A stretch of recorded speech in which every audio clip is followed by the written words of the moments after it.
Come on, Tommy Hooks. Tommy Hooks just started it off, man. We appreciate the support. Soon as we come on live, Tommy Hooks hit us on the super chat. Can everybody just hit the like button on his super chat? We tend to like to applaud and praise folk that support the channel. Hey, let me get this volume together. Yes. We appreciate you all. Thank you for tapping in. Thank you for supporting the Zo What Show.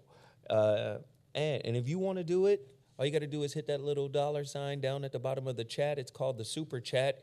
Please show your love and your support for the Zo What Show. Now, as I reported yesterday, this is the last week, this is the community empowerment segment of the show. But as I reported last week, we only had about 25 bottles of He Is Risen. That is down to 15. The last 15 bottles are available. Order them now before, I'm just saying, get them before they're gone. We got 15 bottles left. And like I said, nephew and Uncle Russell, I mean, they, it takes them a minute to actually handcraft the blend and put these things together. So if you want He Is Risen, all you got to do is go to my website, MrZoWhat.com. That's MrZoWhat.com. What, W-H-A-T, MrZoWhat.com. And then also, we sell a lot of He Is Risen, but we sell very few of my books, which is absolutely crazy. I think my books should sell too. I think my books have some value, and I think we should support that Black-owned business, just like you support Total Package Energy. You guys have kept Total Package Energy in business. You guys have kept them in business for the last 8 or 9 years. I just talked to the brother from Total Package Energy, and he called me and was like, man, I just want to thank you, your platform. We just went to our manufacturer. We're about to pick up a 2-year order, meaning an order that will last for the next 2 years. That's how much product they're getting. And that's because you guys have been rocking with them for the longest. They don't have commercials on other podcasts or with other groups, and you guys have sustained Total Package Energy. And I think it's only fair that you also sustain the brother who brought you Total Package Energy, or who brought you He Is Risen, or who brought you many other products. I know a lot of people don't like to read seriously, and I know a lot of people don't like to look at themselves seriously. It's easier to get an ED pill than it is to get a book about healing traumatic issues in your life. But I encourage you guys to support my brand, my products, as much as you support the products that I put in front of you. Yes, He Is Risen works better than any blue pill, yellow pill, chew pill, whatever pill is out there. He Is Risen, I'm telling you. People are going crazy over He Is Risen. That's MrZoWhat.com. And then also, Dr. Russell Harrison from RussellHerbals.com. RussellHerbals.com. I'll just tell you, he is on par with Dr. Sebi. Some people, will put Dr. Sebi above him, and I don't do that. I put them in the same category. These are elders, master root worksmen. These guys, master detoxifiers. These guys are legends, Black legends. And I don't put one over the other. I have massive respect for both. Listen, if you want to detox every major organ in your body and hit the reset button, look, call Russell Herbals. Now, I want you guys to rush out. And yes, it might be a little expensive, but I want you guys to bum rush his website, russellherbals.com. Go there. He has levels to the detox program. And yes, some of it can, have a little bit of a price on it. But I believe, I'm not going to lie to you, my testimony is real. I wasn't feeling well at all. I got with Russell 2 years ago, and it literally hit the reset button for my life. I felt way better. RussellHerbals.com. I'm telling you right now. Oh, they done put his number out there. 323-474-5099. That's 323-474-5099. Call Russell. Call him and say, hey, man, Zoe was bigging you up today. He said to call you to get at you about this fall time detox. Reset. Hit the reset button. 424. No, actually it's 323-474-5099. 323-474-5099. Y'all should call him. Get at him right now. Get at him right now. All right? Oh, the last thing I'm going to promote is the most important thing. Next Friday, this coming Friday, right? You know what? That's not the picture, Mike. There's another picture with a panther that has a QR code on it. That's the one we want to use. The Pray That Got Away Relationship Roundtable and Mixer. If you're in the Los Angeles area, or no, not that one. It's black, all black. And you'll see a panther on it. That's a tiger. It has a QR code. All the people who tune into the Zoe What Morning Show via my YouTube channel, we have a pay-per-view set up for you. That's Terrence Crawford. Speaking of Russell Herbals, Terrence Crawford is on Russell Herbals. Russell is actually working with Terrence Crawford and many other high-end boxers as their nutritionist. Him and nephew, they are cleansing folks and getting them in the best shape they've ever been. But the Pray That Got Away is October 25th. I'm going to be in studio here in the other room with the LED screen, and I'm going to do a brief lecture. The lecture is going to be maybe 45 minutes, and then it's going to turn into a mixer. Everybody in Los Angeles, you are welcome to come, in person. But if you want to see it happen, you guys can purchase online seating. Is that correct? Yes. So, Mike, get on the microphone and explain to them the process of how they can buy their tickets and watch this online event. And I purposely made the tickets exceedingly cheap, inexpensive. So you couldn't find another one? Not at the moment, but I'm going to work on it. Yes, but it's all right. But explain to them. Turn your mic on and explain to them, Mike, how they purchase the Pray That Got Away Relationship Roundtable Mixer. Well, you're going to purchase it in the exact same way that you're going to purchase the live. But you're going to send us an email, and you're going to let us know, hey, I want to look at this virtually. And the email that you send it to is contact@onestream.tv. I'm going to put that up there. So you make a purchase the same way that you're going to make a purchase if you want to attend live. But now, instead of attending live, you're going to send us an email, and then we're going to send you a link to see the show. Not only see the show, but also to participate in the show. Wait, they can participate too?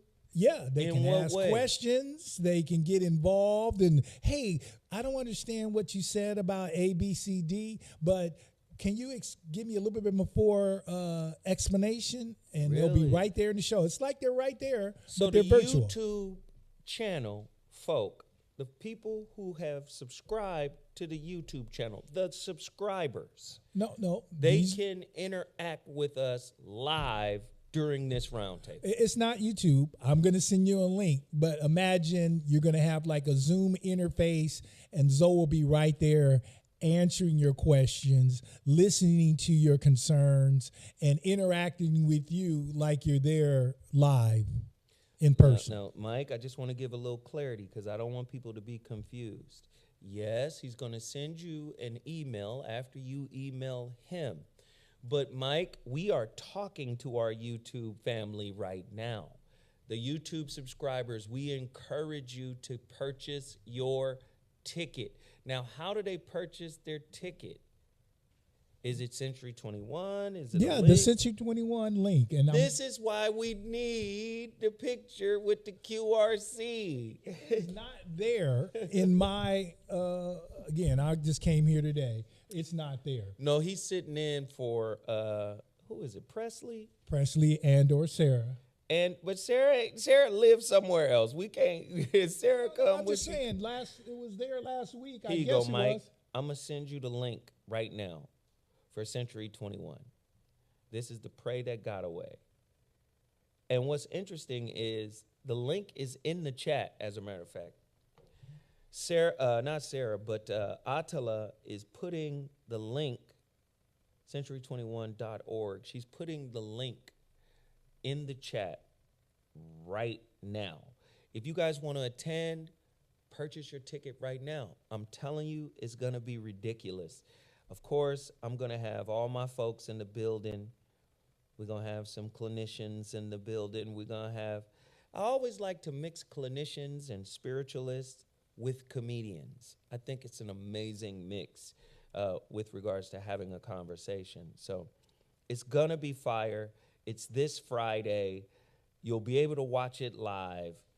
I think everybody in here should sign up. Hit the like button, hit the like button, hit the like button. All right, that's it. I'm going to jump into teacher mode. For the past few weeks, I've been on teacher mode. So I think it's time to jump back in on teacher mode because a lot of goofy stuff is happening in the world. And I know you feel it. You should feel it. Did you guys see LeBron James welcome home Big Meech? Did you guys see that? We have the tweet. Do you have the tweet, Mike? We have the tweet. It says, "Welcome home, Big Meech." LeBron is getting a lot of heat for welcoming home Big Meech. I want to know your opinion on that. Do you think LeBron is just clout chasing, or do you think LeBron is actually happy that a black man served his time and was able to make it back home alive? Or do you think LeBron is trying to associate himself with the streets while associating himself with corporate America, while associating himself with the boule tattoo on his chest? I'm just trying to understand, while associating himself with Kendrick after associating himself with Drake, do you think sometimes it's okay to just stay out the way? Do you think this was beneficial to him, I should say? Not to say that Big Meech doesn't deserve to be greeted home, but I think the people who know Big Meech, I don't know Big Meech, the people who know Big Meech, the people who have dealt with him, the people who have benefited from their association with him should probably be the first people to say, welcome home. Now, that isn't to say that LeBron doesn't have any interaction with or know of, or not to my knowledge, but if he does, then maybe this tweet on X is well placed. And I'm definitely not on no Sambo. Let's get it correct. Uncle Tom is the hero. Sambo is the villain in the story. But just like they villainized the word nigga when it originally meant God and now it means something bad, this is what they did with the Uncle Tom Sambo narrative, right? And I'm saying this to say, when you're trying to protect your corporate interests and your business, you're subject to capitulation, which would make you a Sambo. You're subject to compromise, which would make you a Sambo. Not an Uncle Tom, a Sambo. If you know the story of Uncle Tom was doing the work of the Underground Railroad, like Harriet Tubman. He was getting people to the north just like she was. You underdig?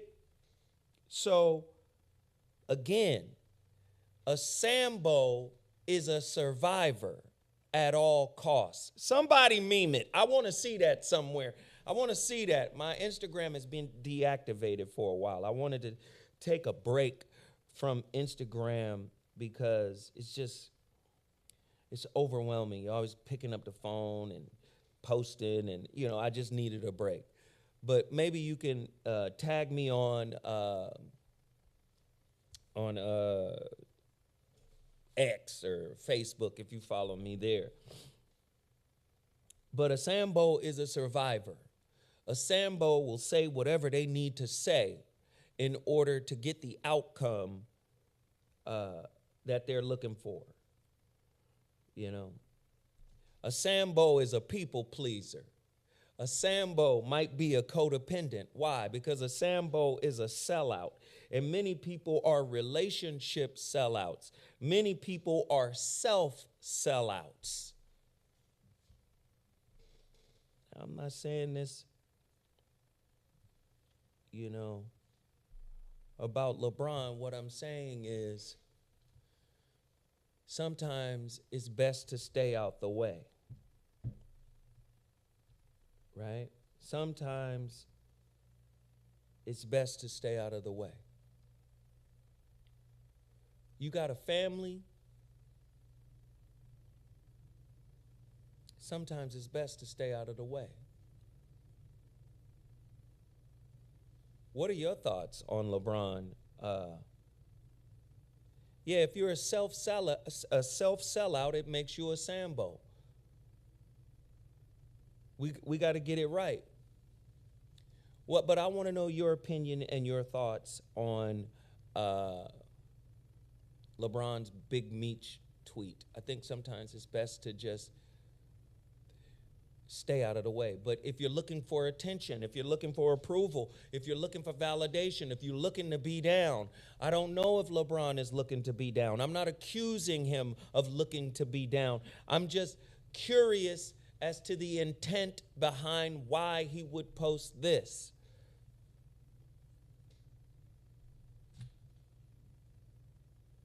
I'm just curious. I'm curious to know what you think. Why? Why is this necessary?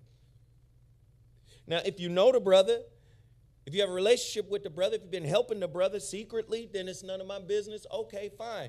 If you've helped pay the brother's legal fees and we don't know anything about it. Prince was doing all kind of stuff for a lot of people. Nobody knew anything about what Prince was doing until he died. So maybe LeBron is behind the scenes helping in some way. And if that is the case, then by all means, welcome home, Big Meech. But if you're not a part of that culture, maybe it's a Midwest thing. Maybe Cleveland ain't that far from Indiana, which ain't that far from Chicago, it's all kind of in that area. So maybe it's a Midwest thing and it's just salute to the Midwest homie. But sometimes you should weigh it out. Why am I doing it? And this is not in judgment of LeBron.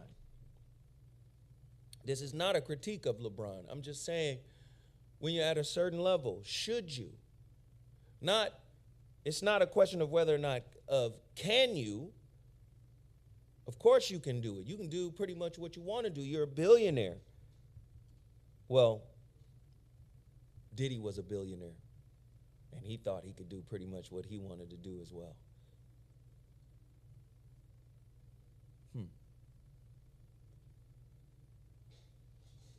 This is going to get into my topic today. I'm covering a couple of things before I actually get into the topic. The next slide I'm going to put up real quick. You got that the hood glorifies a lot of loser shit post? Mike? Yep. Can you make it a little bigger?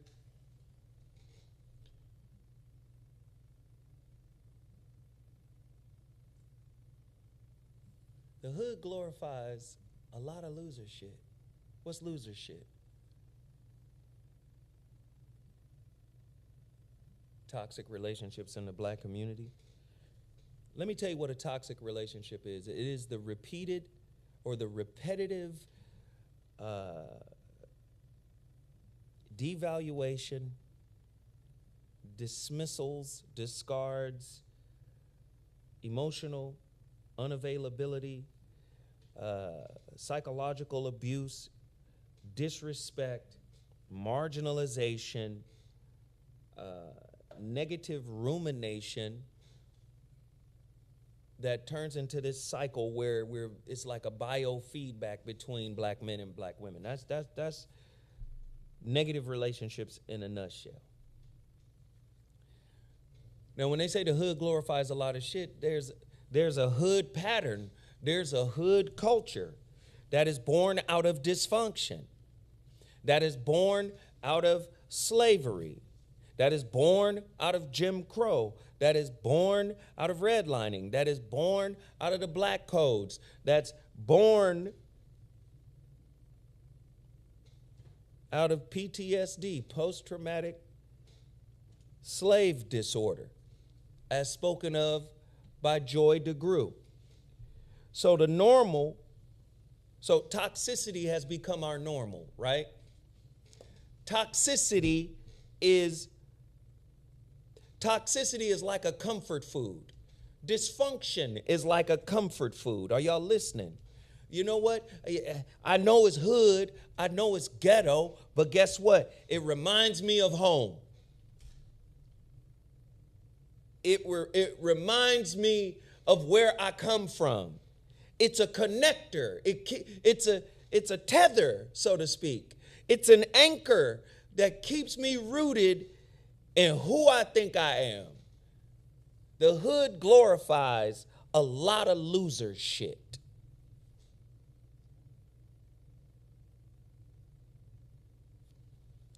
If you could give it a name, Nzinga, what would ghetto culture be called other than ratchet, right? Thank you, thank you, King. Thank you for the super chat. Hey, get to your super chat right now. You guys could also hit my Cash App. My Cash App is $ZoWhatNetter. Please support big time. We need your support for this show. Please support big time. Go to my Cash App right now, $ZoWhatNetter. If you send it there, I will get it directly. Support your brother right now. Or you could go to the $, which is at the bottom of the chat. I want to shout out everybody. Listen, moderators, please assemble. Put my Cash App in the chat. Encourage folk to hit the Cash App or the super chat. And then also always acknowledge the folks that have dropped a little piece of change on the channel. Please acknowledge them. Everybody hit the like button, hit the like button, hit the like button. Subscribe. Let everybody know this is the channel to subscribe to, because we're going to teach here. We're going to talk. What's another word for ghetto? What's another word for hood? What's a clinical term for it? Does anybody know? I think I just gave it. Does anybody know?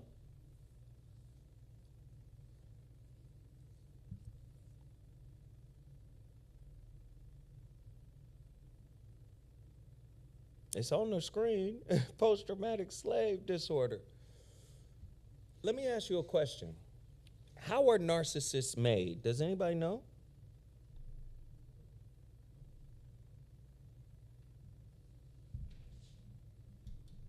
Trauma. Trauma. Childhood trauma, right? Abuse. Childhood trauma. Neglect. You have a parent that didn't pour into you emotionally, that didn't acknowledge your feelings. It's more than just attachment styles. But if you have a parent that ignored you and was in and out, maybe potentially abusive, controlling, psychologically, emotionally, physically, you know, a narcissist could be born. And there are varying degrees of narcissism because narcissism is on a spectrum. Now, narcissism as a personality disorder is totally different than people with narcissistic traits. I believe America is the most narcissistic society in the world. Ghetto shit, fuck shit, post-traumatic slave disorder shit is our norm. I believe it takes a certain level of post-traumatic slave disorder or slave syndrome in order to appreciate ghetto shit. Did you hear what I said? I believe it takes a certain amount of post-traumatic slave syndrome, right, to be able to appreciate ratchet, hood, ghetto, low vibrational, I said it, hood shit. This isn't to deride or disrespect the hood because guess what? I'm from the hood. I was born in the hood, Alden Park Projects, Chattanooga, Tennessee. And then when we think we moving to a better situation, we moved to Altadena, California. Altadena, first off, Dina in the late 70s, early 80s is damn near 50% black. Pasadena, Michael Cooper just went into the Hall of Fame. Pasadena. Jesse Owens, Pasadena. Jackie Robinson, Pasadena. Listen, Pasadena was 50% black when I got there. When we moved to Pasadena, or Altadena, we moved on the block, ABC, Altadena Block Crips. Listen. So you think you coming out of one hood, you coming out of the southeast, Chattanooga, southeast Tennessee, you coming out the hood, you going into another hood with different social game rules of what hood is. And anybody know, in the 80s, that's when gangbanging was crazy. That's when gangbanging was different.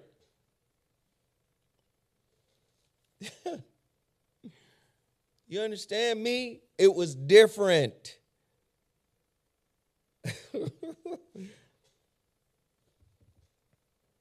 But it was our norm.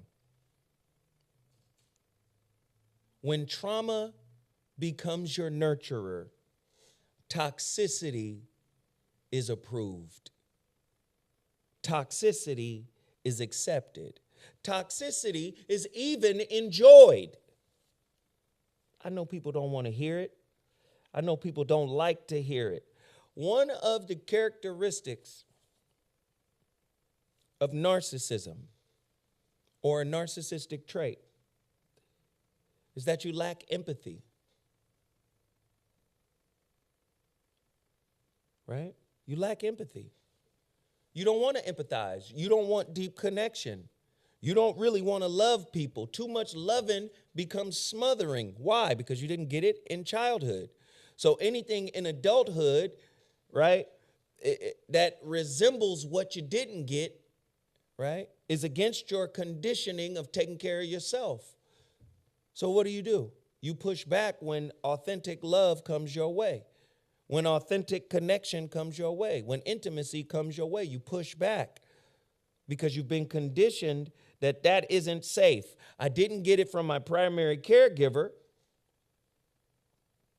So if I didn't get it from them and I couldn't trust them and they were in and out, they were inconsistent, they were abusive, they were marginalizing me, then guess what? I'm definitely not going to take it from you, because now it's an attack on my coping mechanisms that I built up to protect myself, to keep me from feeling. There's a whole movement out here. Women on the rose. Women would rather use a rose. Many women would rather use a rose. Y'all know what I'm talking about. Ladies, don't get quiet now. Ladies, don't get quiet now. Many women get more pleasure from the rose than they get from connecting with a man. And not because men don't connect with women or they don't connect with men, right? But it's more about the fear of intimacy. I'd rather fuck a machine than fuck a man. And many men are going in the same direction. I'd rather get with a machine than a woman, because at least they won't hurt me. Did you know that operating like a damn robot in relationship is narcissism? It's a narcissistic trait. Narcissists have mastered fake empathy, fake care, fake concern, fake inspirational, fake motivational, right? Man, Dr. Naka, thank you so much. I hope we do get to our goal. Our goal is 300 on the super chat. Can we get there? Everybody hit it, hit it, hit it. That's our second Cash App or super chat. If you guys want to send it to the Cash App, y'all could do that as well. $ So what nectar. But most people don't understand that a narcissist uses something called cognitive empathy. What that means is, intellectually, they can see that something is wrong with you. They just can't empathize. They can't feel. They can't put themselves in your shoes. But they've learned how to pantomime intimacy. They've learned how to method act intimacy. This happened in childhood. I can't trust my caregiver. You got 3 insecure attachment styles that come from the attachment theory of John Bowlby and Mary Ainsworth. Only one of them is secure. The majority of people you run into have an insecure attachment style. The insecure attachment style, just like the potentiality of narcissism, is formed in early childhood by some type of neglect, by some type of marginalization, by some type of abuse. You got dismissive avoidant, fearful avoidant, and anxious preoccupied. The fearful avoidant, also called disorganized, has both the anxious preoccupied attachment wound and the dismissive attachment wound. But not everybody who was abused in childhood become narcissists. Narcissists, bruh, have a lack of empathy. Feeling is dangerous. Why does this matter, Zoe? Did you guys see Jameis speak up for the brother Deshaun Watson, who was hurt yesterday, who tore his ACL? Did you guys see that? Did you see how the Cleveland fans applauded a man who injured himself? Is that not a lack of empathy? Is not using a rose sex without intimacy? Is using a rose sex without empathy, without connection? Jameson came out and ripped the fans because they had no empathy for the brother who showed up every day to do his job, who's been under a tremendous amount of stress through the media, being attacked through the media. And I'm not saying, I don't know what the details of his case are. I don't know if he did it or didn't. I don't know what it is. But what I'm saying is, he hasn't gone to jail. He hasn't been Diddyized, right?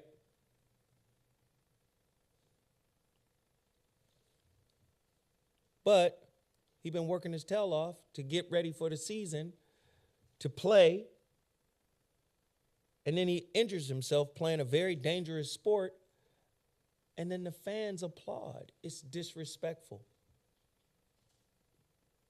And it's a narcissistic trait. A lack of empathy is a narcissistic trait. Narcissism is very demonic in a lot of ways. They don't care how you feel. They just use you and then throw you away when they feel like you have no more value to them. Narcissists need supply. What is the supply? Approval, acknowledgement, veneration, pedestalization, constantly. Not just for a while and now I'm full and I'm finna go sit down. This is a psychological vampire who has been told that other people, and there's a specific type of person that they look for, can feed me. This is the type of society that we live in. I wanted to do this topic because y'all have been hearing me say Krishnamurti all this time. Krishnamurti, it is no measure of health to be well adjusted to a sick society. This is a society,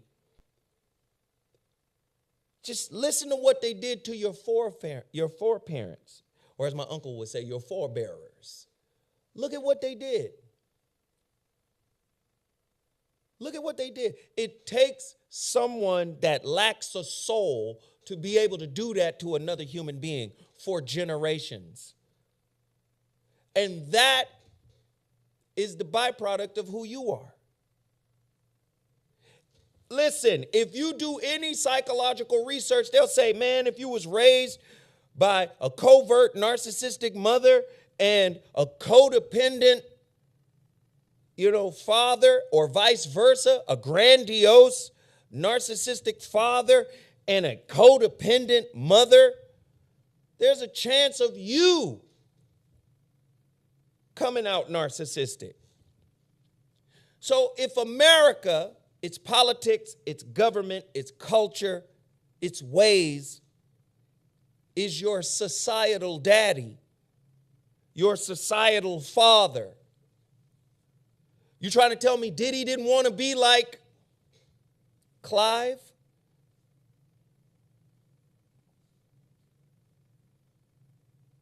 Do we have that clip of Clive Davis? No, we got the Christian one ready. Let me see. There's a clip of Clive I want to get. Doesn't mean Diddy didn't do what he did, but Diddy had a model. Bill Cosby had a model. His name was Hugh Hefner. And there are many others. Right? I'm just saying, you live in a toxic society. You model toxic examples.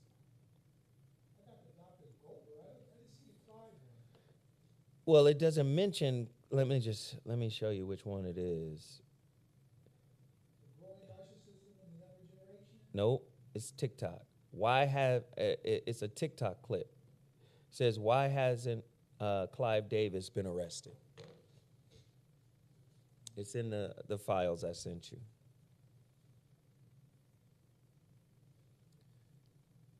Hey, y'all, because Sarah's not here, the homeboy Mike is doing the show. Mike rarely does the show, but it's good to have him.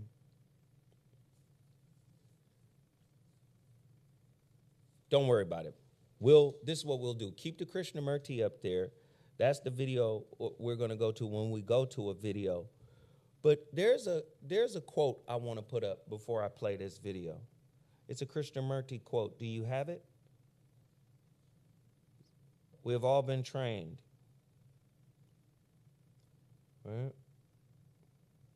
It's like a white square on the background, on the backdrop.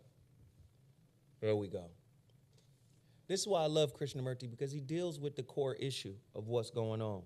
You've been trained to be narcissistic. You've been trained to have narcissistic tendencies. You've been trained to do all of what he's saying in this quote.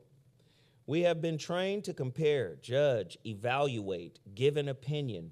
Only when the mind sees the futility of all of that, the absurdity of it, is it capable of looking at itself. See, I judge you so I don't have to see me. But the reason I'm triggered enough to judge you is because I recognize the fuck shit in you is actually me. That's how I'm able to recognize it in you. So I'm going to call it out. But go back. We have all been trained to compare, to judge, evaluate, give an opinion. Only when the mind sees the futility of all of that, the absurdity of it, is it capable of looking at itself. Carl Jung said what? What did Carl Jung say? People are fucking terrified to look at themselves. They'll do anything, no matter how absurd, to avoid looking at themselves. Look at everything that's going on. You have two inept political candidates running for the presidency of the United States. Inept. What makes them inept? You think just because you get a degree, you think because you finish school, because you rise to a high office, that you're good for the people? First off, politics is about corruption.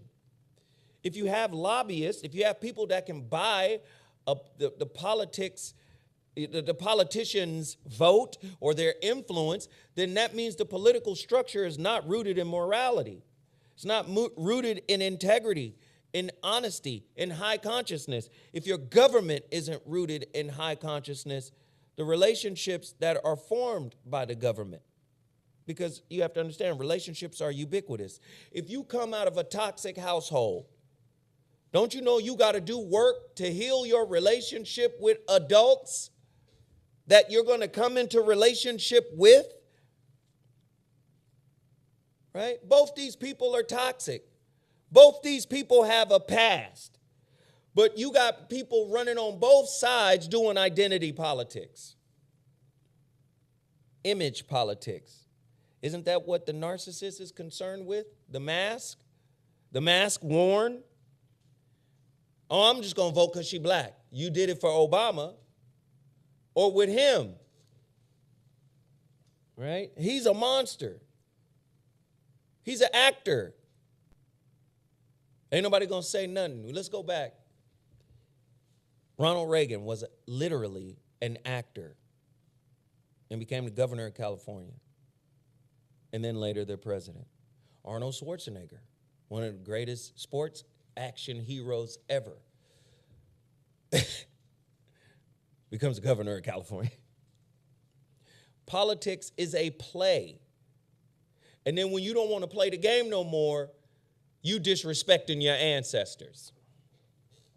When you want to say, hey, you know, this is devilish, this is demonic, y'all playing. Y'all not going to do what is required to repair your relationship with black people that you hurt.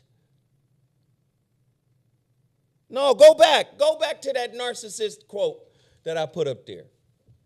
A narcissist will hurt you and then act like it was you who did all the hurt, and they won't acknowledge nothing. They'll disrespect you. They'll out you. They'll demean you and then play victim like, oh, did you see where it is? It's the narcissist quote that you put up before. That says narcissists will, I'm going to pull it up for you. That one. Can you make it a little bigger? Narcissists never want to talk about what they did. However, they will happily talk about how you reacted. Is this not the American government? Everybody want to do reparations surveys and studies. You know, as California goes, so go the rest of the states. We got the biggest economy.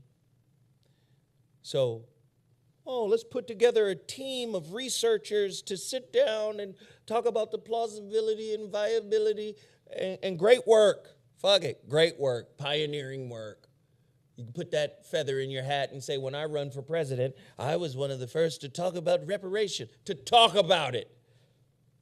What about pay up? Oh, we did a study. Now Illinois is following California's lead. Narcissists don't want to own up to what they did. A narcissist will aggrandize your response to them so that they can victimize themselves. You see how your response was too much. What happens if somebody come in your house and attack you? Should you show restraint? If somebody comes in your house and attacks you, should you show restraint? I'm going to ask you a question. I'm asking you a real question. If somebody comes in your house, male or female, and they attack you, should you show restraint? Absolutely. I'm saying if they physically attack you in your house, should you show restraint, Mike? I got it backwards. Absolutely not. That's what I'm asking. Male or female, they come in your house, they're a guest in your house, and they attack you. Should you show restraint? And if you do show restraint, that's a hell of a courtesy, right?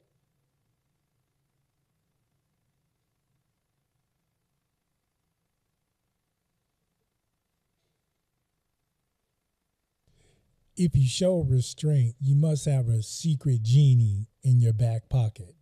Because it's difficult to show restraint after you're being physically attacked in your own house, right? I can't imagine myself being sane.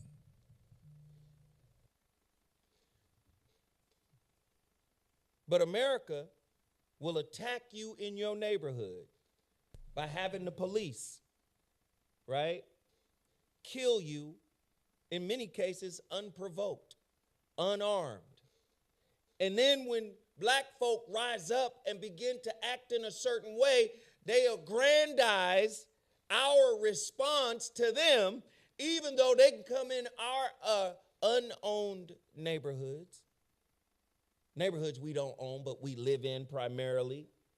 They will come in, they will give us the worst food. They will give us the worst services, human services. They will give us the worst education.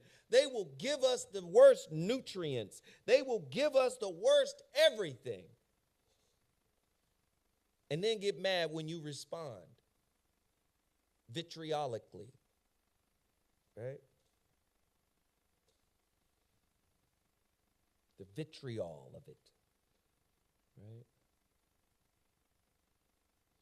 What? Why are you mad?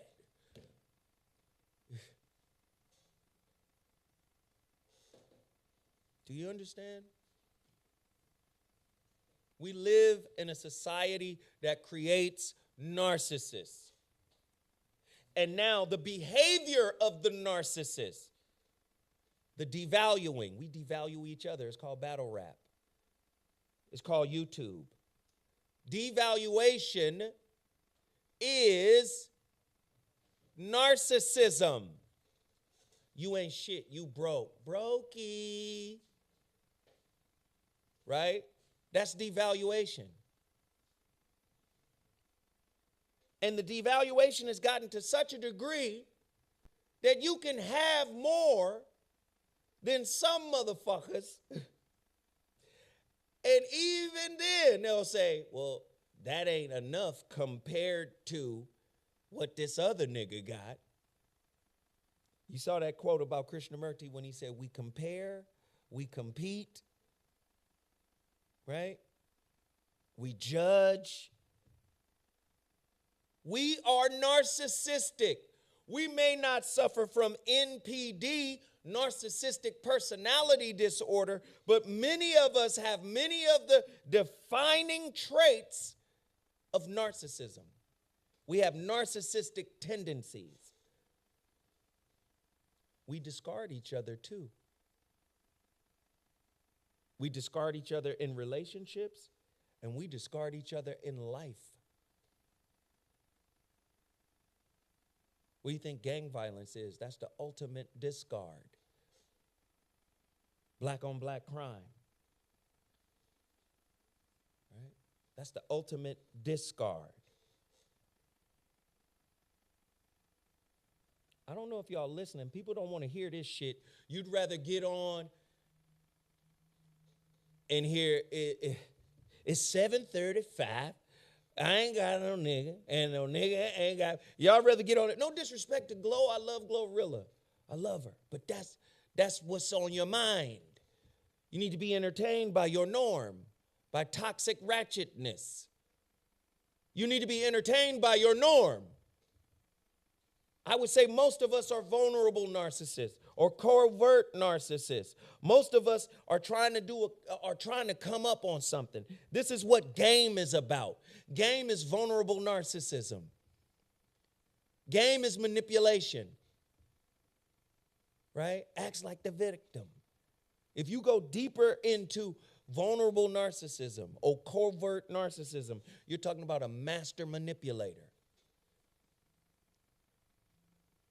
Why do you think Robert Greene is such a well-known author? Robert Greene, the the 48 Laws of Power, the laws of seduction, the laws of self-mastery. Why do you think his book sells so much? Because everybody is operating at a covert narcissistic level. How can I come up? I'm on a come up. I'm down bad right now. I need a lick, right? This is the society in which we live in. Play that Krishnamurti clip for me real quick.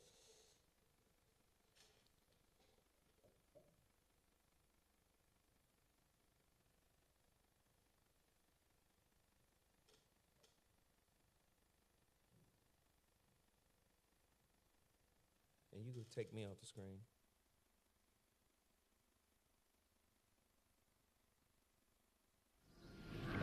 During your first talk here, your appeal to stand up against the corrupt and immoral society is like a rock protruding from the midstream of the river. Confuses me deeply. You see, sir, the rock means to me to be an outsider. Such outsider in his own life does not need to have to stand up against anything or anybody. Your clarification and answer is very important to me. Shall I read the question again, or is it necessary? Shall I read it once more?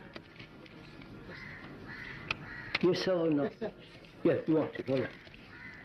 During your first talk here, your appeal to stand up against the current corrupt and immoral society, like a rock protruding from the midstream of a river, confuses me deeply.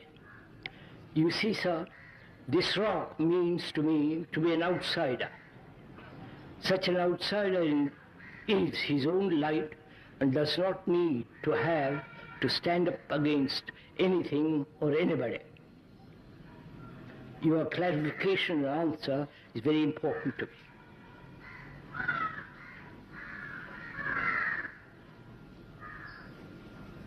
First of all, are we clear at what level, at what depth, when we use the word corruption, implies?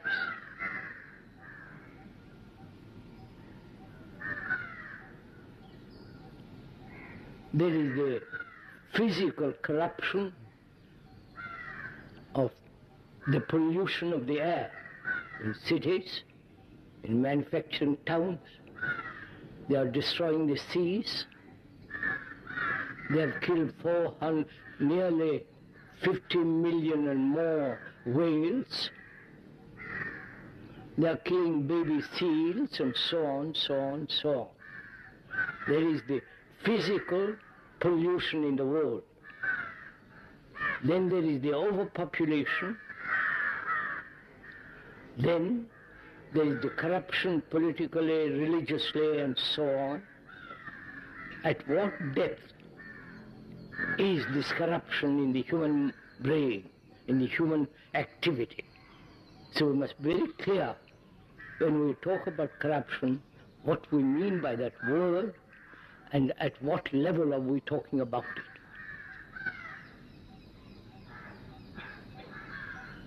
Throughout the world, my name is Sam Buckney. I'm the author of Malignant Self-Love, Narcissism Revisited. Thinkers and scholars as diverse as Christopher Lasch in The Cultural Narcissist and Theodore Millen in Personality Disorders of Everyday Life have singled out the United States as the quintessential narcissistic society. The American dream in itself is pretty benign. It involves materialistic self-realization, the belief in the ideal of equal opportunities and equal access to the system, and the belief in just rewards for hard work, merit, and natural gifts. The American dream has both Protestant and Jewish roots, but it had been rendered nightmarish by the confluence with America's narcissistic traits. America has an internal ethos and an external ethos. America's internal ethos is universally accepted by all Americans. It incorporates the American dream and the conviction that America stands for everything that is good and right, American exceptionalism. Consequently, as the reification of goodness with a manifest destiny, the United States is in constant battle with evil and its ever-changing demonic emissaries, from Hitler to Saddam Hussein. While there is a consensus about America's internal ethos, there is no agreement on its external ethos. Some Americans are isolationists, others interventionists. Both groups, isolationists and interventionists, are hypervigilant, paranoid, and self-righteous. The isolationists are also introverted and schizoid. The isolationists maintain a siege mentality. The interventionists are missionary. They feel omnipotent and invincible. They are extroverted and psychopathic. This pathology in the American psyche can be traced back and attributed to a confluence of historical events and processes. The equivalence of trauma and abuse in an individual's early childhood. The United States of America started out as a series of loosely connected, remote, savage, and negligible colonial outposts. The denizens of these settlements were former victims of religious persecution. America is the quintessential narcissistic society. You don't need integrity to be a winner in America. America only cares about winning, right? Look at Donald Trump, 34-time felon.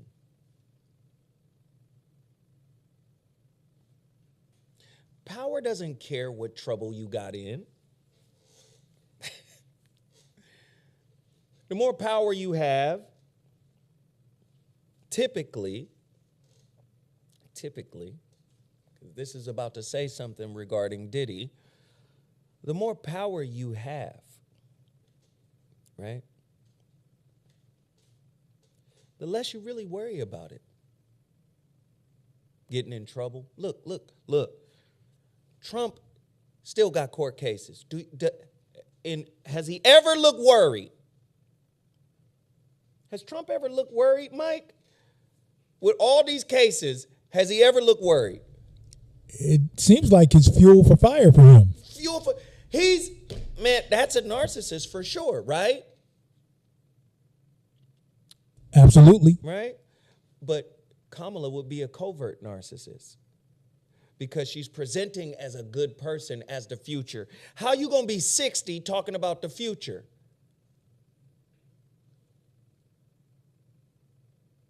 No disrespect. But we get sold like she's new and fresh. New and fresh in terms of a gender. Sure, 100%. On board with the gender. Got it. Let's get a powerful sister in the White House. I'm 100% on board. Yes.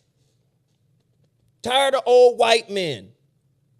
But don't act like brown, old, political sisters can't be equally narcissistic in a different way. Look at how they set up the first debate between them. They said she came out and did what she was instructed to do. What was that? Manipulate him. Get him off his circle. Attack him. That's manipulation. Did everything come out of her mouth? Was everything that came out of her mouth the truth? Nope. Was everything that came out of his mouth the truth? Nope. Why? Politicians lie. They say what they need to say. They're gaslighters on both sides, red and blue. But when you're non-objective and you lack critical thinking skills, you just go for who your favorite is. This is why black people were so upset when Cornel West and Tavis and all those guys called out Obama. Like, no, being black is not enough. What's the plan for us? What's the deal? And listen, you got all the testicular fortitude in the world to be able to say nothing. I'm everybody's president, not just yours. But when some country or when some immigrants, listen, everybody that was here during 2020, Americans, hey, you working? You better get that. You better get that. You better get that. You better get that. You better get it. You better get it. Right? 4 years later, we've been overrun by immigrants that don't have it and are getting money to buy homes and are getting subsidies all over the place for living expenses, jobs, all types of stuff. Wait a minute. Y'all was so damn clear and so vehement about if you come into a job situation, you got to have that thing and your paperwork that said you got that thing. Now all of a sudden, the borders are open, everybody flowing in, gang members, all type, according to Trump. Is it all real? Is it fake? You just don't know, right? Narcissistic culture. Narcissists use gaslighting. Do you see how I'm pointing up? Narcissists do not pick losers. They target the best of the best, the strongest, the smartest, the most capable, the ones who surpass their own level. So if you happen to have a narcissist in your life, take a moment to think about the reality of that. You're stronger than them. You're smarter than them. You're a survivor, and they know it. They need you, not the other way around. Black people, your ancestors won't be mad if you don't vote. These white people need your vote.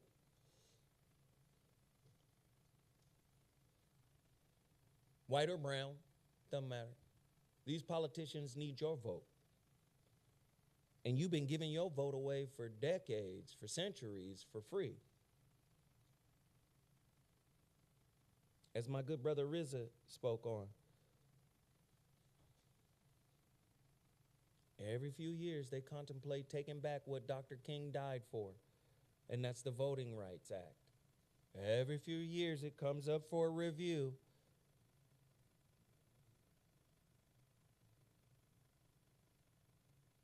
Do you really have a strong footing politically in a narcissistic culture? I put Harry Belafonte on my page. The very clip that was used when he said he talked to Martin. And he said Martin was melancholy and said, hey man, what's wrong with you? I fear I'm integrating my people into a burning house. He could have said a narcissistic house. He could have said a dysfunctional house, a racist house. He could have said anything. A house full of PTSD.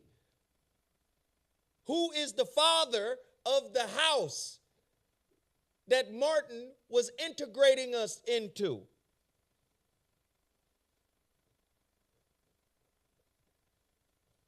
Who is the father of that house? Is it the black man or the white man? Is the black man in fear of the white man, or is the white man in fear of the black man? You would think that that question is in response to the first. Who is the father of that house? The father of that house is the white man. And yes, the white man is in fear of the black man because the black man represents a certain level of genetic annihilation.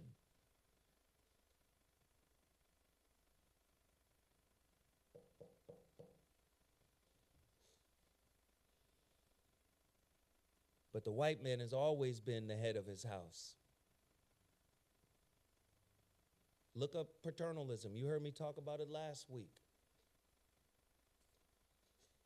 I'm going to ask you again, why are you so enamored with the toxicity of this society? How many hours do you spend on social media looking at asses on bathroom sinks? How many hours do you spend on social media watching the Diddy fiasco? And if it ain't the Diddy fiasco, it's T.I. Oh, T.I. got in trouble. If it ain't T.I., it's somebody else got in trouble. Oh, that's the dude who fought Aries Spears. We spend so much time distracted, right, by low-level entertainment.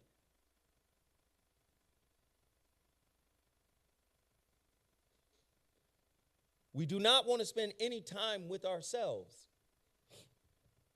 Our society has become, or our society has made distraction and narcissism appear normal.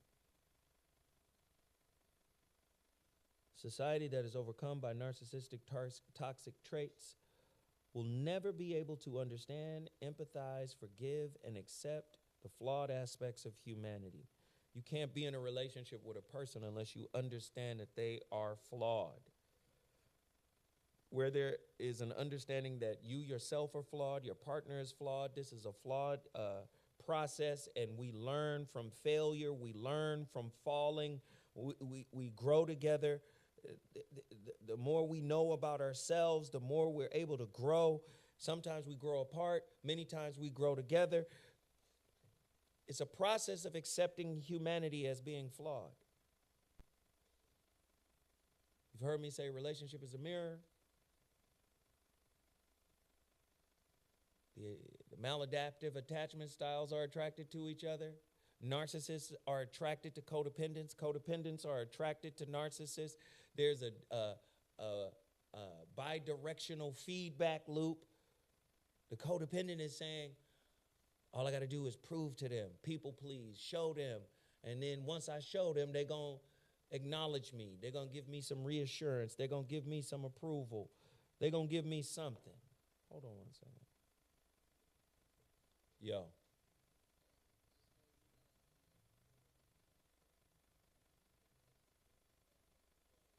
Bro, I'm live on the radio right now. Doing the Zoa morning show. You see how you do?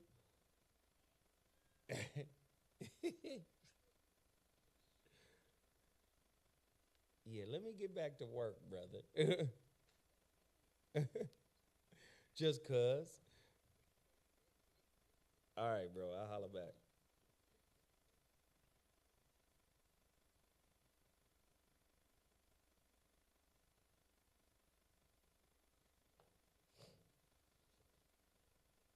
What was I saying? Do y'all remember?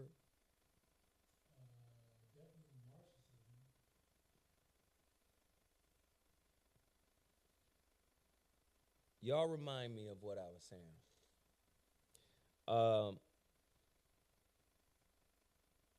Listen, only 15 bottles of He Is Risen is left. Go to my website right now, mrzowhat.com. That's mrzowhat.com. Order the remaining bottles of He Is Risen. There's a lot of people in the chat. Listen, if everybody in the chat gave $5 to the super chat, we would have an amazing day. Where are we at this, on the super chat? Like $40? Something like that? We appreciate it all, but come on. We're encouraging you guys to support at the highest level. Support this channel. Lloyd Hinton gave us a Cash App. Roger Ragland gave us a Cash App. Brett Watson gave us a Cash App. Booby gave us a Cash App. Willie Johnson gave us a Cash App. If you guys want to support on Cash App, please do so. And also, if you want to support on the Super Chat, you could do that as well. Let me take a look at $30 on the Super Chat. Only, wow. We got nearly 400 people in the chat right now. Wow. So listen, please support. This is how this channel keeps going. We need your support. We want you to support. Don't just sit here, get the game, and then not do what is necessary to keep it going. Hey, Erica 34, we appreciate that. We appreciate that. Dr. Naka made a $300 challenge, but everybody ignored Dr. Naka. Everybody, don't do that. Let's support the best way we know how. Now, do you guys remember? Oh, codependent is what I was talking about, the feedback loop. Relationship as a mirror, right? Oftentimes we are told that only the narcissist seeks supply, but the codependent also seeks supply. And this is what I'm trying to tell you. The way our brain is set up, it creates patterns. Even if the pattern is toxic, the pattern is something that happens over and over again. It becomes our norm. Do you understand?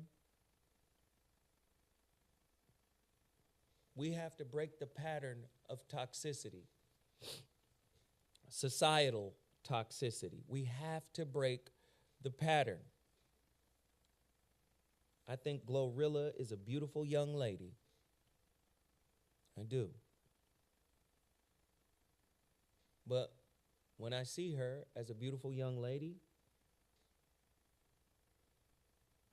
I think about my daughter. My daughter would never. You know what's crazy? And no disrespect, it's not a judgment. My daughter ain't supposed to do that. But it's the reality becomes, when did behind closed doors shit become fodder for how to blow up? You know, I come from an era of hip hop where you just had to have skills.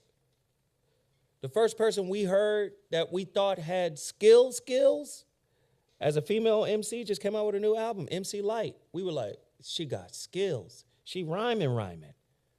And we didn't see her just like, oh, it's just a woman rhyming. No, we saw her as an MC. We were like, yo, that's an MC.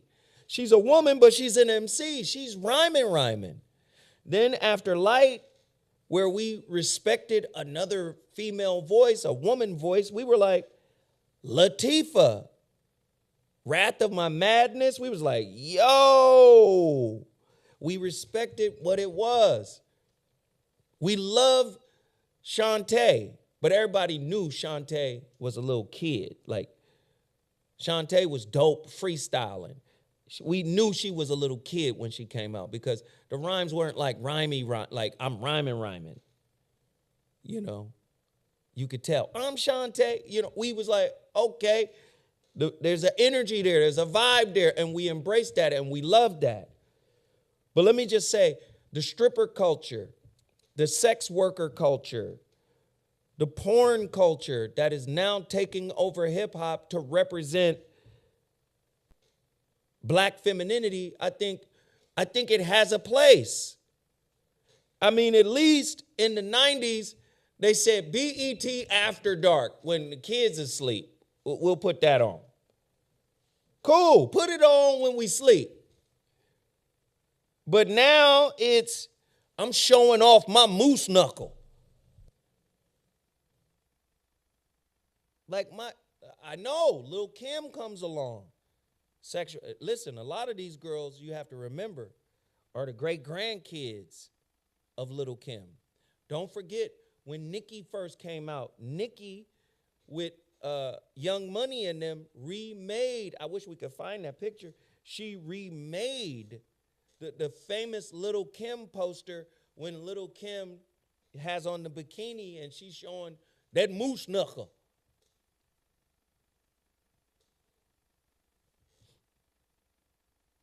Do you understand what I'm saying? Like,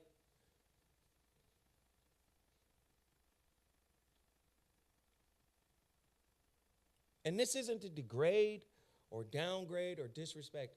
I'm going to say right now, I think Nicki Minaj is one of the dopest female MCs to ever rhyme. When she rhymes, when she wants to rhyme, she's dope as hell. She's dope as hell. But look at the toxicity that comes with her. Barbie. Barbie is the quintessential white kid toy. It's the same kind of doll that makes little black kids feel bad about their black skin. Do you guys remember the black husband and wife team that did the doll test that showed that, damn, I'm not as good as this little doll. That doll is pretty, I'm not. I'm ugly. So you're going to take their brand and you become a Barbie. No, I hate it when I see beautiful chocolate sisters talking about, I'm a black Barbie. No, you not. You better than that. There you go. Foxy Brown was in that mix with Lil' Kim. When they came along, uber hypersexualized the whole content base.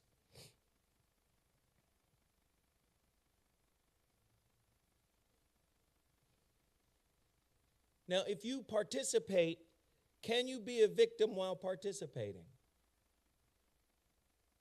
Look like they wanted to do this, right? And this isn't to marginalize the true victims that have suffered at the hands of toxic men and women. I've been saying for years, Madonna tried to sex play me. Nobody gives a fuck, Zoe. Nobody cares. But if the woman comes out and says it, we got a case. And it's the same thing. If you look up violence is violence. There's a double standard in violence. Women get to be violent towards men. Oh, yeah. Look up the research project called Violence is Violence. It's a video on YouTube right now. You look it up. It'll show a man going off on a woman in the park. The whole park is alerted. Everybody in that park is like, what the? And people are approaching this man going, hey, what are you doing? They wait a couple of days. They go back to the same park. Then it's her turn. This is an experiment.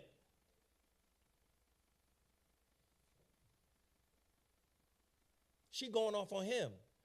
The park starts to laugh.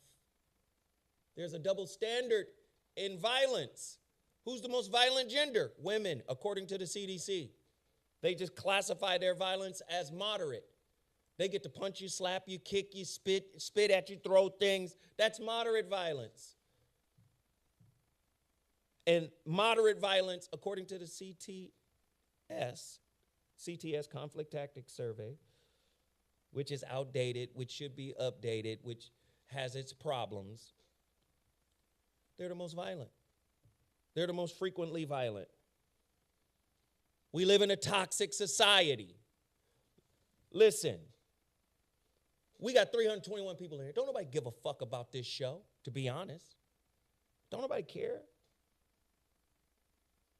Nigga, I came here to laugh, my nigga. I came here to be entertained. Entertainment is the opiate of the ignorant. That's what keep you asleep. That's what keep you drunk. And yes, it has its place. But if that's all you got, you're no different than a junkie, than a heroin addict. You got to heal what's in you in order to up-level your experience with others. You are to lead your life as a revolutionary.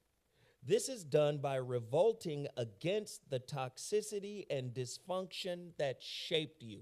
This is a quote that I wrote, and I need you to hear it again. You're to lead your life as a revolutionary. This is done by revolting against the toxicity and dysfunction that shaped you. You have to undo your beginning so you can live effectively in your now. If you don't do that, everybody's the problem because they won't conform to the toxicity that dictates your every move in life. This is why motherfuckers are suspicious. Do you know a fearful avoidant attacher is suspicious? They're suspicious of love. They're suspicious of intimacy. Right? Why? They got two wounds. They got the anxious, are they going to leave me? Abandonment. Right? Then they have the avoidant. They always leave. They always leave. So you know what? Guess what? I'm going to pull back. I'm not going to, Last time I leaned in, I fell on my face. I ain't going to do that. Nope. That happened in childhood. I'm going to read it again. You're to lead your life as a revolutionary. This is done by revolting against the toxicity and dysfunction that shaped you. The end result is broken people. Whether broken parents stay together or part. Are y'all listening? The end result, this is O. Williams again. I don't mean to quote myself. The end result is broken people, whether broken parents stay together or part.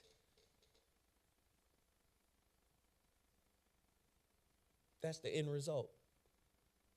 You can have two parents that stay together. If they're broken internally, the end result is broken people. Why did I write that quote? Because I was watching the Dr. Bryant Cam thing, and I was trying to see what the smoke was all about. And she mentioned something about broken homes. And yes, it is always good to have a mom and a dad in the same house with, the kids. That is always good. Right? Always amazing. I was there for my two.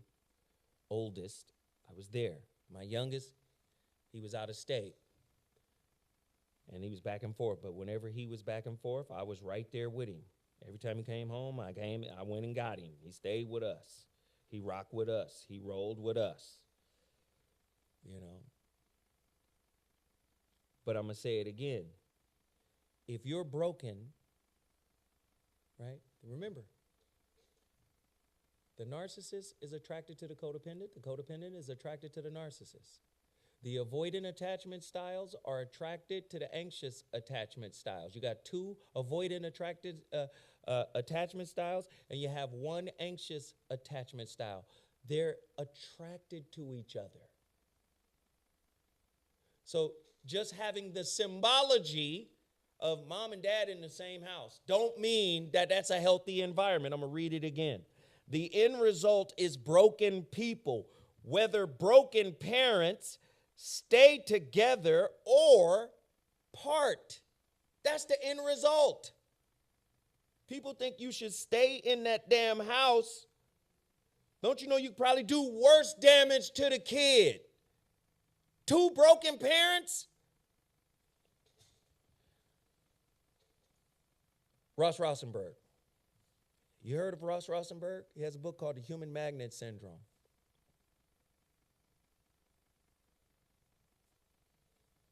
Ross Rosenberg says something very Black Freeman, thank you. Thank you for supporting. Let's get a support roll call. Black Freeman in here. Ross Rosenberg. I'm trying to say thank you. Nah, people care, Zoe, fighting a good fight.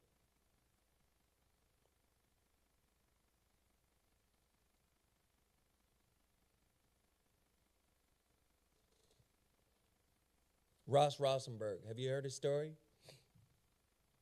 Have you heard his story? Dad was narcissistic. Mom was codependent. Mom was weak and codependent. Dad was uber toxic and narcissistic. Damn near destroyed his family. But guess what? They was in the same house together. I guess that was good. I was able to see my mom and dad together. The end result is broken people, whether broken parents stay together or part. That's the end result. Have you ever read the Celestine Prophecy? Have you ever read the Celestine Prophecy? It's a great book. One of the lines in there, and I paraphrase, you can tell the intelligence level of a society by what entertains them. You're entertained by your toxicity.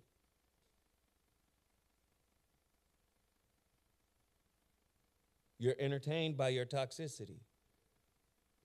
You're entertained by your dysfunction because you can relate. You'd rather laugh at your pain than heal your pain. You'd rather be entertained by your pain than confront your pain.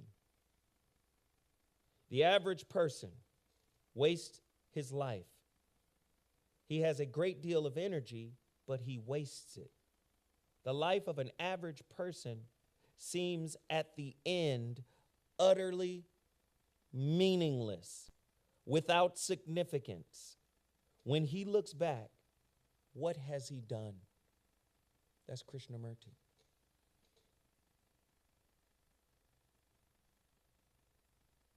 I know people don't want to hear me talk like this tonight.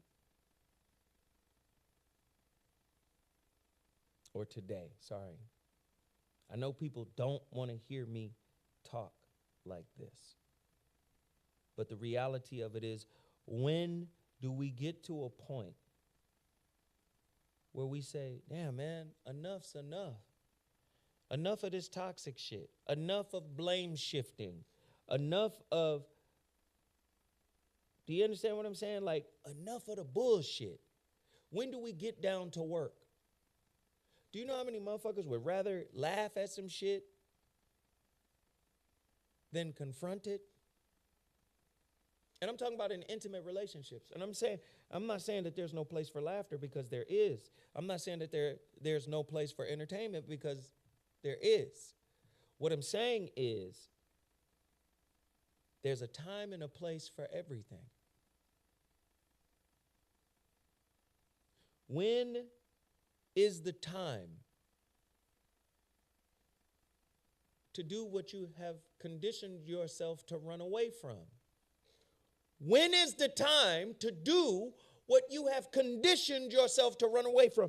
Do you know how many relationships struggle to have a serious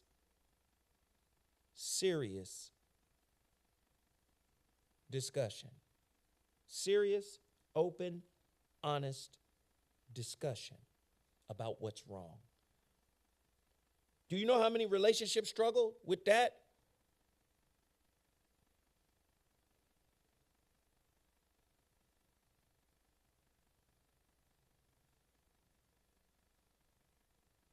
If you have an anxious, preoccupied attachment style, you might want to have a conversation. But even in having a conversation, the anxious, preoccupied is going to tiptoe and dance around a little bit. You know why?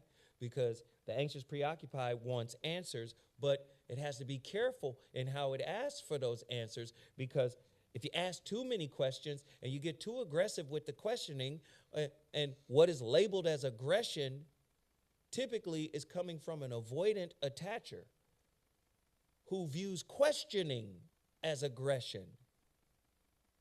You can frame your question in the sweetest, nicest way. It's a question, and that question is for the avoidant attacher, crowding them, claustrophobia. It's an attack, especially if it's a question about revealing feelings, revealing intentions, revealing what you want to do, which direction you would like to go. No, I'd rather keep it nebulous. I don't want to be pinned down to nothing because part of me is avoidant.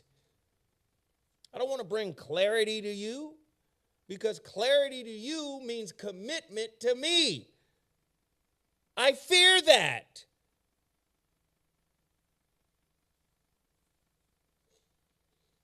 Our society has made dysfunction and narcissism appear normal. Narcissistic personality disorder is a serious and enduring mental illness that affects an estimated 1% of people. This is not true. According to Dr. Ramani, who is out of Cal State, LA, she's saying the number is even higher. Because if you look at insecure attachment styles, there's only 4 of them. There's only 4 attachment styles, and a third of those are insecurely attached. And insecure attachment styles come from complex post-traumatic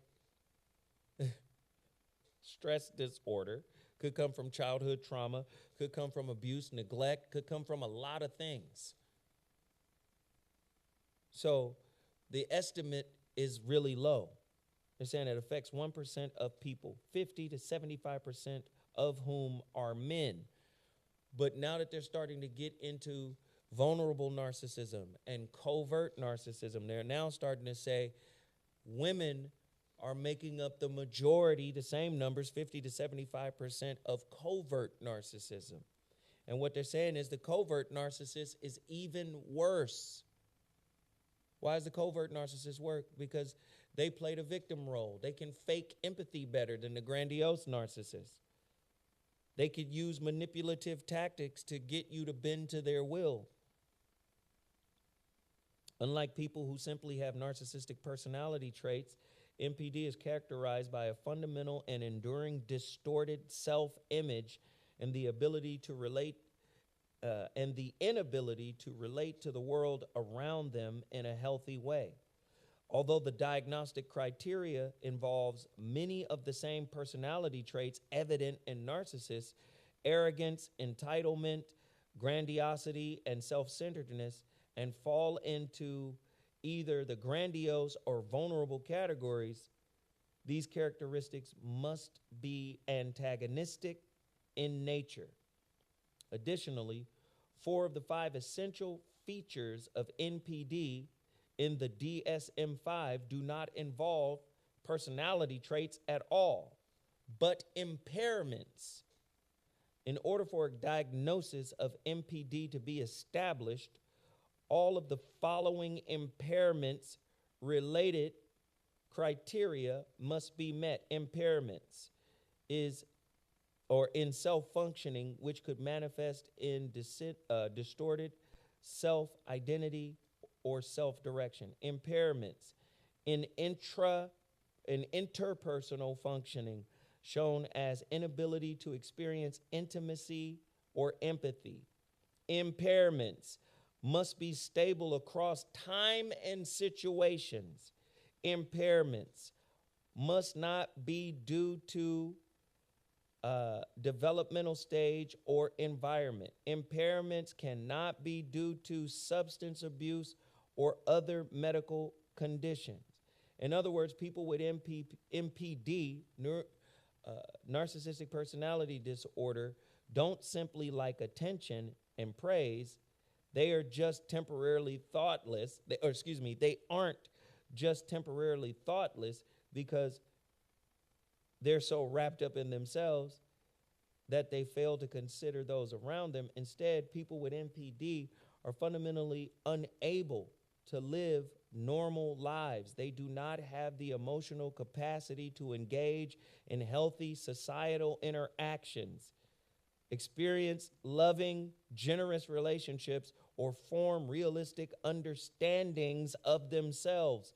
Moreover, they generally don't care or recognize their thoughts and behaviors are all maladaptive, nor do they seek to change. As a result, people around those who suffer from MPD are often deeply affected, sometimes even traumatized by their interactions.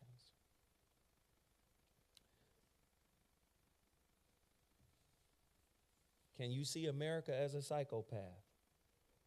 Can you see America as a narcissistic culture? And can you see the byproducts of that?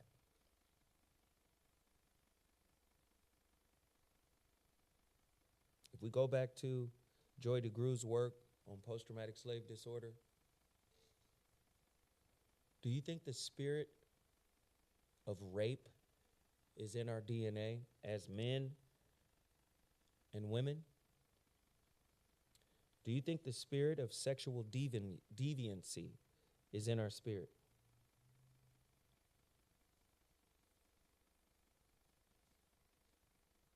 Do you think psychopathy is in our DNA?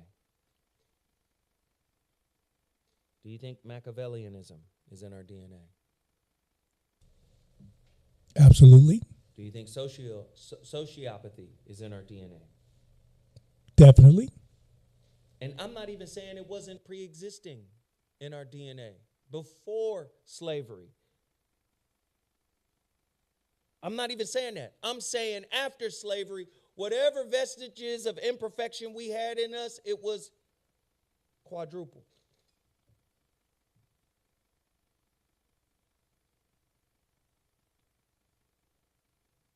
And because you can't extrapolate power from those who spiritually raped you, who psychologically raped you, who intellectually raped you, historically raped you, because you can't really extrapolate power from the system, and the system is like a narcissist that will not acknowledge what they did to you. Narcissists will never say, you know what, I'm sorry for what I did. I came into your house and I put hands on you. I'm sorry. My bad. Why you say you came into my house? Well, guess what? Black folk was already here in America, right? A narcissist will not say, I was a guest in your house. You fed me in your house. We got into a disagreement. I couldn't take you saying whatever you said, so I turned and bombed on you 5 times in the back of your head. A narcissist will never say that. No, the narcissist will turn it around and say, your response trumped the impetus of my conflict. If I come in and bomb on you, and then you respond to me in kind, that's what matters more. Your response, I felt, was egregious. That's what America does to black folk. Black folk get upset, riot. Your response was barbaric. Y'all remember the 92 riots? It was barbaric. Remember 65? Y'all remember that?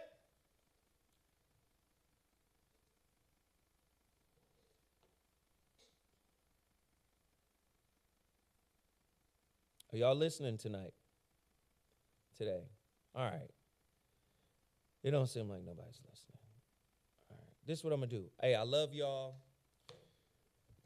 I want to encourage people, go get the last 15 bottles of He Is Risen. Order them now. If you want me to ship them out tomorrow, don't wait until tomorrow. Like, sometimes y'all wait. You got to remember, I'm on the West Coast. All right? A lot of people on the East Coast and the South, Midwest, y'all be ordering. But don't order it like Put it this way. I go to the post office at 10 a.m. They open at 10. I be standing there waiting to get in because it be a line by the post office by my crib, and I don't like waiting. If I walk in that mug and it's a line, typically I'll mail it the next day.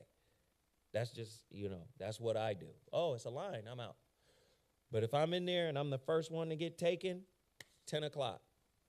So that's 10 p.m. Pacific Standard Time. Now remember, Pacific Standard Time, we behind everybody except Hawaii. All right? So Midwest, calculate your time. All right? Calculate your time. If you want me to ship out the He is Risen tomorrow, can we get everybody to just buy the 15 bottles right now? Everybody who uses He is Risen. And y'all know who you are. Just go there right now. Go to my website, MrZowhat.com. There's the website for the Pray That Got Away, century21.org/events and fundraisers. You'll find the Pray That Got Away. I want you guys to support. Go ahead. So just register. Go to the Century 21, purchase your link. We'll get your email information, and I will send you a link so you can see it virtually if you're unable to attend physically. So you make your payment, we'll get the emails, I'll send you a link, and then you have the option of being here physically or getting into the link, getting into the Zoom, being able to talk to Zoe at your home. That would be dope. Yogi Fish. Hey, man, I appreciate you hitting the super chat, brother. And it's been a long time, man. Love when Yogi Fish calls into the Voice of Reason, man. Like, yes, this weekend is the Pray That Got Away. Man, I want to send you, because there's a QRQ code flyer where you could just put your phone to the QRQ and it'll take you directly to where you have to go. That is the website down there on the lower thirds, century21 spelled out .org/events and fundraisers. I would love for you guys to show up and support big time. I'm telling you, it's going to be amazing. We got a full curriculum there. All excellent in my Mr.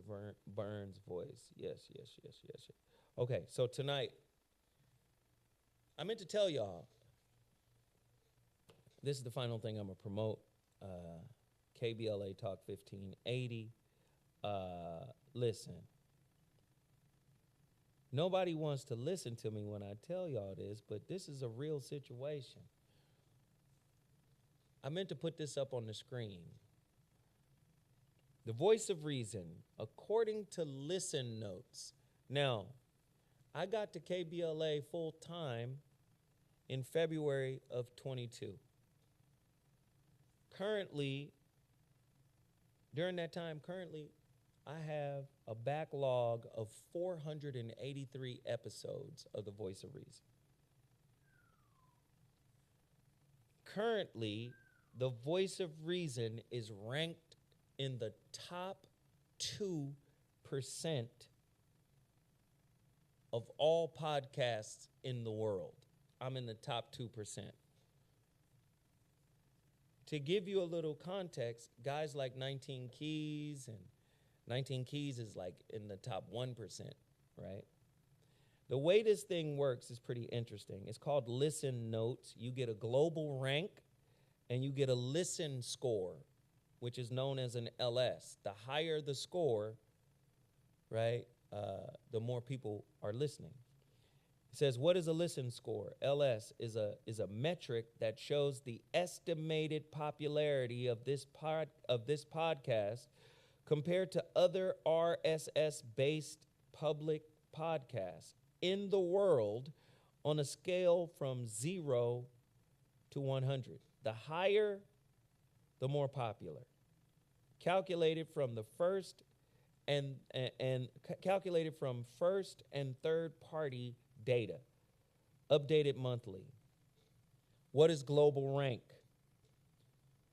This podcast is one of the top is one of the top 2% most popular shows out of 3.4 million podcasts globally, ranked by Listen Score, the estimated popularity score. I'm in the top 2% of all damn podcasts. That's why I keep telling y'all go to my podcast, it's on Spotify, it's on Amazon, it's on Google Play, it's everywhere. It's everywhere. I want you guys to support. It's a big time thing. If you like Spotify, if you like Google Play, if you like Apple Podcasts, whatever, it's updated daily. And we are in the top 2%. So I always say, don't let the YouTube numbers discourage you, because we're averaging 90,000 downloads a month on platforms, right? Across platforms, we're averaging 90. Just Zoe Williams' Voice of Reason show, not KBLA collectively, just Zoe Williams' Voice of Reason show. You know what's crazy about it? And I want to share this with folks. Develop your authentic voice. Develop your original POV. And then more importantly, be a standalone talent. What does that mean? Michael Jackson go in the studio, it's Michael Jackson. That's a standalone talent. Prince go in the studio, shit, that's a standalone talent. The talent speaks for itself. And what I mean by that is, when it pertains to radio, if you notice, I don't have no guests. I have very few guests, right? Very few. Sometimes I'll bring on some clinicians every now and again, but for the most part, I do my show by myself, right? Because it's about having a unique take that they can only get from you, right? If you notice, I really don't like it, current events and talking about other people. I don't like that. I like content that makes you think. I like content that puts it back on you, to make you reevaluate how you operate, how you get down, how you look at the world. You understand? So, as a radio personality and a podcast personality, I suggest, like, you cultivate a lane that isn't predicated on the personage of another person, like on other people. It should be you, your truth, right? About you, what you're doing, your lane, your angle on something that causes other people to think. Because what I found is, and this is just years in radio, what I found is you can become codependent on external content. Damn, I need the news now. I need to see what's going on. I need to see who did what, who said what. Damn, I got to get into this, that, and the third. And that's cool for a time, but that gets old. When you start to develop content that speaks to a broader meaning, to where people, I'm telling you right now, the KBLA folks is like, yo, Zoe doing this shit basically by himself. If you go to Listen Notes right now, I'm not Tavis Smiley. I'm not. Tavis Smiley got to walk on the Hollywood Walk of Fame. Tavis Smiley done wrote 25 books. Tavis Smiley is Tavis Smiley. With the staff. Huh? With the staff. I ain't got no staff. When you look at, if you go to Listen Notes and you look up Tavis Smiley on Listen Notes, go to listennotes.com, you look up Tavis Smiley. And then you'll pull him up. He got like 2,400 episodes. Tavis is killing. And Tavis be dropping bombs. But Tavis has been on Vlad TV. Tavis has been on other podcasts, blow him up. Tavis just got a Lifetime Achievement Award from the president. Tavis is Mount Kilimanjaro. Tavis is up there, right? But if you go to Listen Notes and you put in Tavis Smiley, his talk show, you're going to see his podcast is super popular. His podcast is in the top 2%. We got the same listen score, and we in the same bracket of popularity of global podcasts. Number one, I'm thankful that Tavis gave me a shot to be able to do it. I'm going to tell you right now, me and Tavis, in a lot of ways, man, we like Kobe and T-Mac, right? It's a friendly rivalry because listen, Tavis is Virgo, so he know what's up. He like, I'm competing. I'm finna get out here and make my shows better. Zoe is keeping us honest because he get on and he going in. I'm like, yep, I'm coming in there. Like, I'm ready for the smoke. But we got the same numbers. That speaks volumes to the quality of the production. That speaks volumes to the quality of the content that we putting out there. It speaks volumes to that. And I don't have a team. People editing my videos. Listen, I ain't got that. I just go in every damn day ready to take aim at it. You know what I mean? So we're at 90 currently, 90,000 downloads in every 28 to 38 day range of the Voice of Reason. The Voice of Reason has been exceedingly successful. So I would love for you guys to download KBLA Talk 1580 app. Go to Apple Podcasts, leave a message.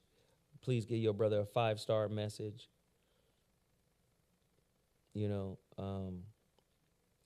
And today's topic, man, y'all, listen, this is why I be on one. Today's topic, let me do this real quick. I think this is important too.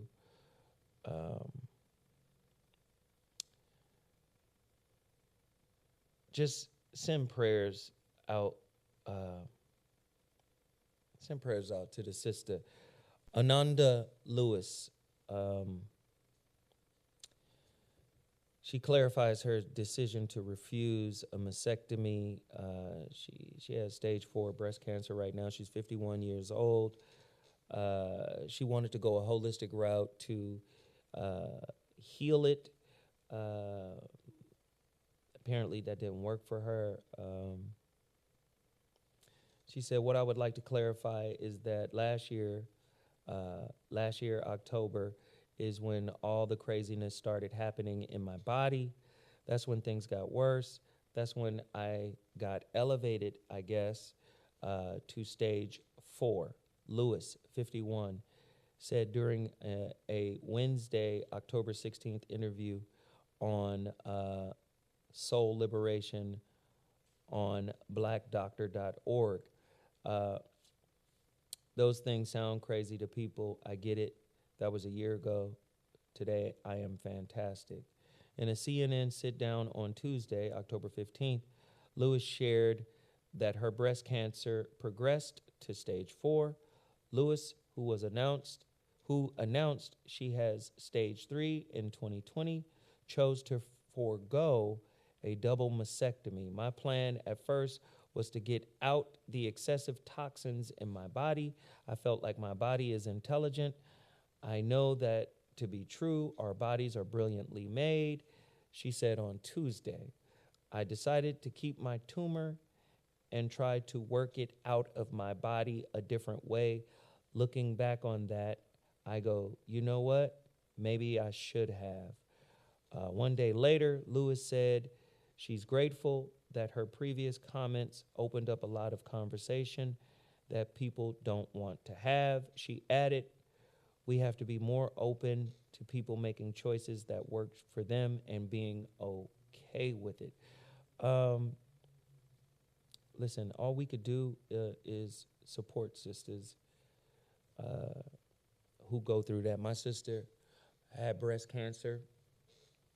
And fortunately, for us as a family, I can say my sister, Cassandra, is 100% healed. I was there with her basically the whole time. You know, I was there in the hospital. My mother was gone. My brothers couldn't be there for whatever reason. But I was in the hospital with my sister. And I saw them put that red gel, squeezed it through an IV. That red gel was the chemo. You know? I saw that every, days. I saw that for days. Every time they would come in and squeeze that into her system,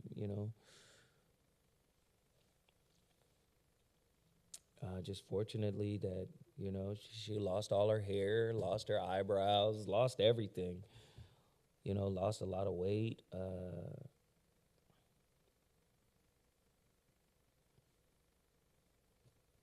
So I feel for the sister Ananda. You guys know Ananda from the 90s. Listen, the 90s has some of the baddest, most beautiful women ever. And we love Ananda. We appreciate Ananda. We're praying for Ananda.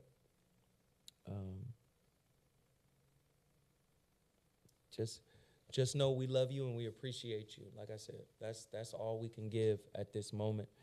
And sometimes when you give all you can give in a particular moment, sometimes even to you it feels like it's not enough. And I'm just praying because I believe in miracles. I believe that something miraculous could happen, and I would hope that something miraculous happens for this sister. She's far too young to experience a death. I'm sure she has friends and family who feel the same way. So let's put prayer to the test. Let's test it out, Let's test it out for the sister. All right? Listen, this has been the Zo What Morning Show. I encourage everybody to go to my Cash App, $ZoWhatNetter. Please support the show. If you felt like this show had some meaning, had some pop to it, hey, man, show your love by going to my Cash App, $ZoWhatNetter. What do we look like on the Super Chat, my friend?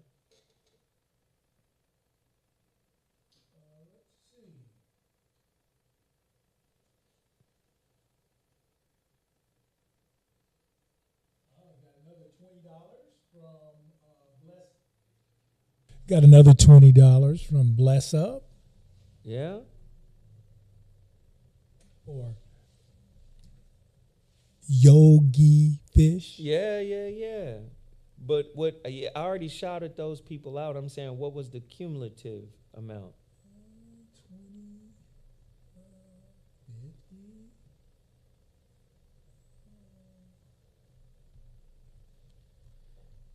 50.